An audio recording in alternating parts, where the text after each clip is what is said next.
Hi, last week I brought you a video on the legendary Sopwith Camel. So in this video I thought I'd bring you some interesting facts about the Red Baron and his Fokker DR-1, the Camel's main rival. And I'll also throw in some interesting facts about World War I pilots and their insane bravery.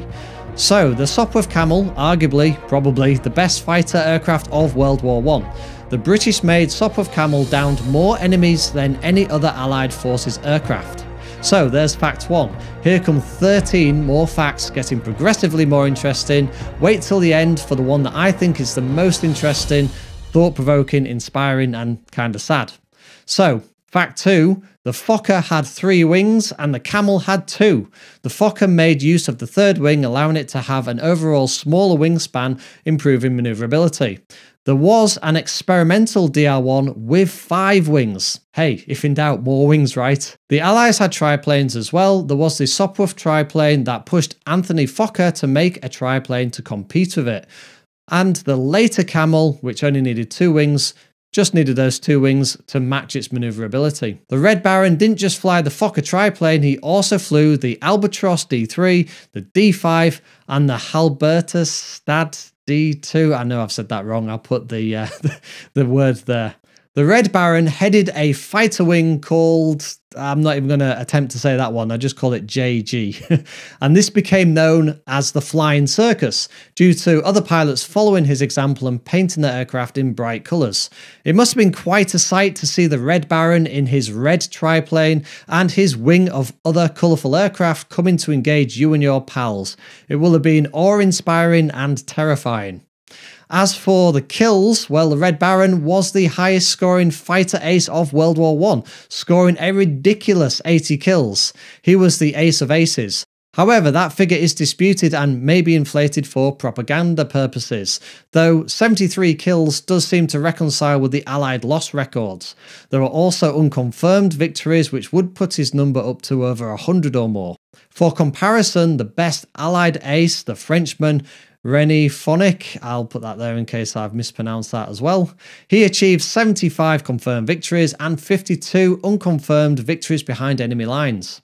There are 2 British aces, Billy Bishop and Mick Manock, with 72 and 61 confirmed victories respectively. In fact, there were quite a lot of aces from the First World War.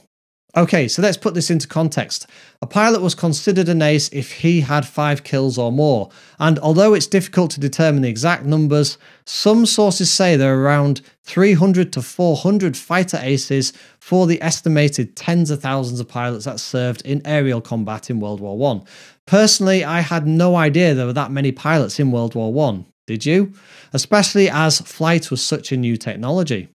Now, I said if he had 5 kills or more, this is because there were no female fighter pilots in World War I, but there were female pilots. Ladies did fly in support roles and in reconnaissance. I'm actually considering making a video on amazing female pilots of history. Hit the like button if you want to see that video. Being a World War I pilot wasn't easy. The life expectancy of a World War I pilot was just several weeks, equating to 40 to 60 flying hours before being killed, especially at the start of the war before new tactics helped to reduce the losses. It wasn't just in combat that pilots lost their lives either. Just as many Camel pilots died in accidents and through training as in combat. The Red Baron was injured by a bullet grazing his head, fracturing his skull. This left him suddenly blind and paralysed, but before the aircraft hit the ground, he managed to take control and make a rough landing. The injury left him with terrible headaches, nausea and bouts of depression. Doctors ordered him not to return to active duty, but ignoring doctors' orders, the Red Baron was once again terrorising the skies the following month. Incredible. So here's what I think is the most interesting fact of all of this. The Red Baron, whose actual name is Manfred von Richthofen, was born in Germany, which is now Poland, in 1892 to a prestigious family, part of the German nobility. Yes, he was actually a baron. Born in 1892 and died in 1918. If you're quick at maths, you might have worked out that he was just 25 years old at the time of his death. 25! Honestly, I assume these pilots were in their 30s and 40s, but no, at the end of World War I, Roy Brown was 25 when he shot down the Red Baron, although some think the Red Baron's actually brought down by ground fire. William Baker was 24, Mick Manock was 31, and Billy Bishop was 24 in 1918. At least Billy Bishop survived World War I and World War II, dying at the age of 62. So of that little list there, just Billy Bishop and Mick Manock lived to see middle age. And some of those pilots I just mentioned there have got incredible stories of their own. I might make a video on those in the future as well. So the pilots had a lot of respect for each other, even as enemies. There seemed to be a sense of sportsmanship and respect for the abilities of their opponent. When the Red Baron was killed, the Allies buried him with full military honours. And Roy's account on seeing his body shows just how sombre he was to see the death of such an impressive adversary. If you want to know more about any of this, see the description below. I've left links to some really great YouTube videos worth watching.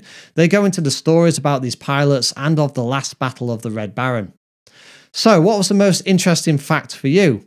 Is there anything that I should have added? Go to the comments section to let me and the viewers know if there are any other things I should have added and which one you think was the most interesting. If you're interested in supporting me and my channel, you can find my Patreon in the link in the description below, and there's also the super thanks just below if you want to send me a tip. Also, if you want to know more about the Allied fighter of choice, the Sopwith Camel, see this video here. Until next week, safe flying, and I'm Pilot Mike.